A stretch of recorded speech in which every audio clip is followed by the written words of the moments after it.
आवश्यकता थी। हमने इसका एक प्रयोग यहां पे किया है, वह किया है जिसमें अटल आवासीय विद्यालय, जो श्रमिकों के बच्चों के लिए या कोरोना कालखंड में जो बच्चे अपने लीगल अभिभावक को खोए हैं, उन बच्चों के लिए एक आवासीय विद्यालय, नवोदय विद्यालय की तर्ज पर हम लोगों ने प्रदेश के अंदर प्रारंभ किया। पहले चरण में हमने 18 ऐसे विद्यालय प्रारंभ किए हैं, जिनका भी पिछले दिनों ही हमने आदरणीय प्रधानमंत्री जी के कर कमलों से लोकार्पण किया है।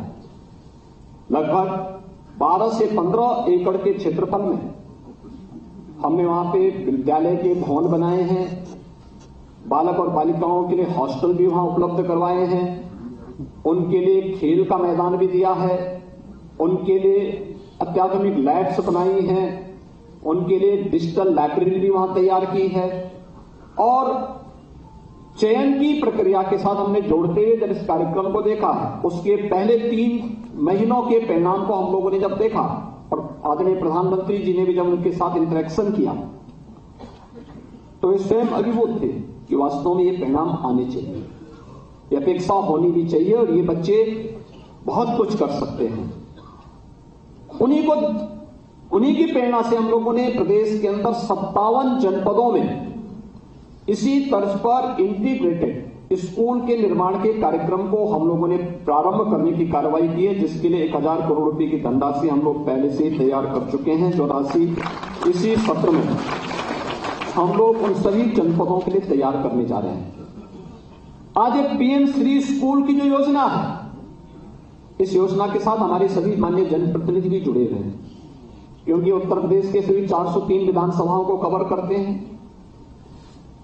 उत्तर प्रदेश के सभी 825 विकास खंडों को भी ये कवर करते हैं। और जब ये 1723 विद्यालय एक साथ आएंगे तो उत्तर प्रदेश के नगर निकाय भी ये सब इसके दायरे में आएंगे। कस्तूरबा गांधी विद्यालय से जुड़ी हुई जो सफलतम कहानी है वह आपके सामने है। प्रदेश के अंदर इन सभी कार्यक्रमों को आगे बढ़ाते हुए कोरोना कालखंड में हम लोगों के सामने था कि बहुत सारे बच्चे उत्तर प्रदेश के ऐसे हैं जो कोचिंग करने के लिए जिन्हें उत्तर प्रदेश के बाहर जाना होता था, और उस समय जब लॉकडाउन लगा हर अभिभावक कहता था हमारे बच्चों को वापस बुलाओ। खैर उस समय उन बच्चों को सकुशल वापस बुलाने में डबल इंजन की सरकार ने अपना योगदान दिया, वे सभी बच्चे सकुशल आए। हम लोगों ने तब कहा था टेक्नोलॉजी आ चुकी है, इतनी इंप्रूव हो चुकी है, हम क्या कर सकते हैं। और आज मुझे बताते हुए प्रसन्नता है, अभ्युदय कोचिंग वर्चुअली भी और फिजिकली भी हर जनपद में उत्तर प्रदेश के अंदर प्रारंभ कर चुके हैं, जिसमें कोई भी बालक और बालिका नीट की, आईआईटी जेईई की, एनडीए की, सीडीएस की, यूपी पब्लिक सर्विस कमीशन की या यूपीएससी की तैयारी के लिए इन सभी कार्यक्रमों के साथ जुड़ सकता है। अच्छी फैकल्टी को हमने उनके साथ जोड़ा है और इसके साथ ही हमारे जो प्रशिक्षु आईएएस होते हैं, आईपीएस होते हैं, टीसीएस होते हैं, पीपीएस होते हैं या विभिन्न प्रतियोगी परीक्षाओं से निकले हुए जो अभ्यर्थी होते हैं जिन्होंने सफलतापूर्वक उसे पास किया है, उन सबको हम अनिवार्य रूप से कहते हैं कि आपको एक क्लास जरूर लेनी है। उन बच्चों के लिए 1 घंटा आप जरूर दीजिए और 1 घंटा प्रतिदिन आप देंगे। बहुत सारे इसके बहुत अच्छे परिणाम आए हैं। और यूपी के अंदर पिछले 2 वर्ष के अंदर हम देख रहे हैं कि चाहे वो यूपीएससी की किसी भी परीक्षा का हो, यूपी पब्लिक सर्विस कमीशन का हो या नीट या आईआईटी जेईई का हो, इसमें उत्तर प्रदेश के बच्चों की सिलेक्शन की गति और उनकी दर में बढ़ोतरी हुई है। आज हम लोग इन कार्यक्रमों के साथ यहां पे जुड़े हुए हैं। इसमें माध्यमिक शिक्षा भी उत्तर प्रदेश के अंदर आज आपके करकमलों से हम लोगों ने प्रोजेक्ट अलंकार के अंतर्गत उन विद्यालयों को भी एक धनराशि यहां पे आवंटित की है। प्रदेश के अंदर हमारे यहां शिक्षा की माध्यमिक में 3 प्रकार की व्यवस्था है। एक जो पूरी तरह गवर्नमेंट के द्वारा संचालित है, एक दूसरी प्रकार की व्यवस्था है जो 1989 के पहले निजी प्रबंधन के द्वारा संचालित विद्यालय थे, तो गवर्नमेंट ने उन्हें ऐड दिया। इंफ्रास्ट्रक्चर, लैंड और इंफ्रास्ट्रक्चर उनका था, गवर्नमेंट ने उन्हें ऐड प्रदान किया। वे विद्यालय चल रहे हैं, वहां पे शिक्षकों की तैनाती गवर्नमेंट करती है। और तीसरा है जो स्ववित्त पोषित योजना के अंतर्गत प्रबंधन का अपना लैंड है, अपना इंफ्रास्ट्रक्चर है, सारी नियुक्ति की प्रक्रिया वे करते हैं। इन तीनों प्रकार की शिक्षा माध्यमिक शिक्षा में प्रदेश के अंदर संचालित है। लेकिन प्रदेश के अंदर हमारी गवर्नमेंट के द्वारा संचालित जितने भी इंटर कॉलेजेस थे या बालिका गवर्नमेंट इंटर कॉलेजेस थे, इनके भवन अत्यंत जर्जर हो चुके थे। हम कहीं जाते थे, कभी वे विद्यालय वहां के एक मॉडल विद्यालय हुआ करते थे, जर्जर हो गए थे। कुछ अनदेखी के कारण भी, क्योंकि बीच का एक ऐसा कालखंड का था जो उत्तर प्रदेश के जिससे अंधकार युग था। उस अंधकार युग से जब उभरे, तो अब ये अंधकार युग से केवल सरकारी नहीं उभरी है, इन विद्यालयों को भी उभारना पड़ेगा। और हम लोगों ने हर विद्यालय के लिए धनराशि की व्यवस्था की कि गवर्नमेंट के हर विद्यालय को गवर्नमेंट पूरा पैसा देगी, नया भवन बनाएगी, उन्हें आधुनिक टेक्नोलॉजी के साथ जोड़ने का काम भी करेगी। लेकिन गवर्नमेंट एडेड विद्यालय जो थे, जो निजी प्रबंधन के माध्यम से संचालित थे, गवर्नमेंट वहां पे ऐड देती थी। लेकिन पिछली सरकारों ने केवल अंधेरा ही नहीं, ये भी तय कर दिया था कि किसी भी विद्यालय के पास कोई सोर्स ऑफ इनकम भी न रहे, जिससे वो कुछ न कर सके। और ये स्थिति थी।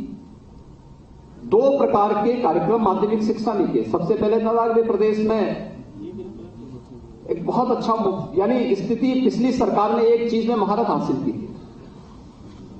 और अभी जब यहां पे भारत सरकार के हमारे माननीय मंत्री जी कह रहे थे कि दुनिया की बड़े बड़े विश्वविद्यालय आज देश के अंदर आना चाहते हैं, उनमें यूपी में भी आना चाहते हैं, पिछली सरकार ने काम किया था।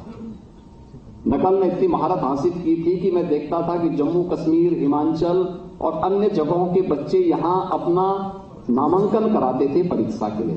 तो मैंने कहा भी उत्तर प्रदेश में यहां के बच्चे नामांकन क्यों करा रहे हैं? क्या यहां पे पढ़ाई इतनी अच्छी होती है? तो बहुत सारी जगह तो हमने देखा कि एक ही क्लासरूम है, उसी क्लासरूम में इंटर कॉलेज भी चल रहा है, उसी में सब कुछ चल रहा है, आईटीआई भी उसमें चल रहा है, सब कुछ चल रहा है, और वो सेंटर भी हो जा रहा है। हमने कभी सेंटर होता कैसे है? एक ही क्लास में एक क्लासरूम है, उस क्लास में इतने सब कुछ कैसे हो रहा है? जांच कराई गई, पता लगा सब फेक है।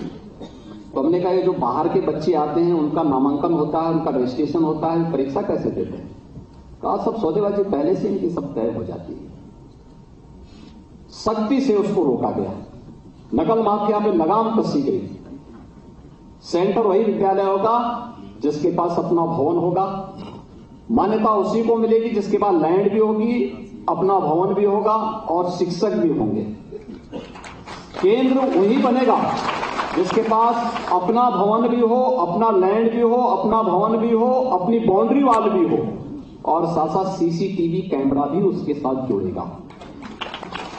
और नकल को रोकने के बाद जब नकल मुक्त व्यवस्था हुई, पहले बार 5 लाख लोगों ने परीक्षा छोड़ी थी, बड़ा हलचल हुआ, सब 5 लाख लोग शिक्षा से वंचित हो गए। हमने कहा ये तो कभी शिक्षा के से इनका दूर दूर का रिश्ता नहीं है, इनको आप वंचित करना चाहते थे। ये शिक्षा अन्य पढ़ने वालों को वंचित करते थे। और जब ये कड़ाई प्रारंभ हुई, उसके बाद परिणाम आने प्रारंभ हुए। हर विद्यालय में शिक्षक अनिवार्य रूप से होगा। आयोग से जब तक चयन की प्रक्रिया पूरी नहीं होती है, तब तक जिला विद्यालय निरीक्षक या निजी प्रबंधन किसी शिक्षक को रख करके, एक निश्चित मानदेय पर रख करके पढ़ाएगा, लेकिन कोई भी क्लास छूटनी नहीं चाहिए, इस बात को भी सुनिश्चित किया गया। तीसरा, इसमें यह भी व्यवस्था दी गई कि अब जर्जर भवन भी ठीक होने चाहिए, उनकी इनकम बढ़े। प्रबंधन की इनकम के लिए विद्यालय भवन, विद्यालय की जो खेल कूद का मैदान है, स्पोर्ट्स से जुड़े हुए जो भी उनकी एक्टिविटीज होती हैं, इन सभी को छोड़ करके अगर उनके पास सरप्लस लैंड है तो उनको उसका कॉमर्शियल यूज करने की परमिशन देने की व्यवस्था की जाए, और वहां उसका व्यावसायिक उपयोग करेंगे, लेकिन हर वर्ष उसकी ऑडिट होगी और जिला विद्यालय निरीक्षक के माध्यम से शासन उसका निरीक्षण करेगा। कि इस पैसे का उपयोग केवल शिक्षा के लिए और विद्यालय के विकास के लिए और बच्चों को अधिक से अधिक सुविधाएं उपलब्ध कराने में इस पैसे का उपयोग होगा।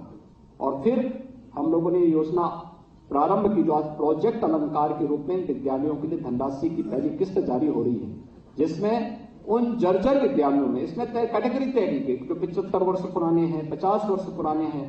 पहले चरण में हमने उन विद्यालयों को लिया है कि वे विद्यालय अपना अच्छा इंफ्रास्ट्रक्चर तैयार करें और इसमें विद्यालय की संख्या, छात्र संख्या को भी जोड़ा गया, देखा गया है कि छात्र संख्या जहां ज्यादा है वहां पे हम धनराशि अधिक देंगे, लेकिन शर्त यह है कि 75% पैसा सरकार देगी, 25% पैसा उनको लगाना पड़ेगा।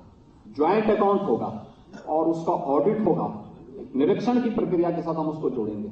और आज मुझे प्रसन्नता है कि हम उत्तर प्रदेश में आने वाले 2-3 वर्ष के अंदर माध्यमिक शिक्षा के भी कायाकल्प के साथ उसको जोड़ते हुए एक बेहतरीन व्यवस्था देने में सफल होंगे और राष्ट्रीय शिक्षा नीति के बेहतरीन क्रियान्वयन में हम लोग आगे बढ़ पाएंगे। अनिवार्य रूप से कहा गया कि स्थानीय उत्पादों को जोड़ते हुए केवल हम सैद्धांतिक पाठ्यक्रम ही हमारे पाठ्यक्रम का हिस्सा नहीं होना चाहिए, बल्कि हम अपनी शिक्षण व्यवस्था में एक चीज को और देखें। उत्तर प्रदेश ने इस दिशा में कुछ प्रयास प्रारंभ किए, जैसे 1 डिस्ट्रिक्ट 1 प्रोडक्ट का। क्या हम स्कूली बच्चों को अपने अपने जनपद के 1 डिस्ट्रिक्ट 1 प्रोडक्ट से जुड़े हुए कार्यक्रम के साथ जोड़ पाएंगे?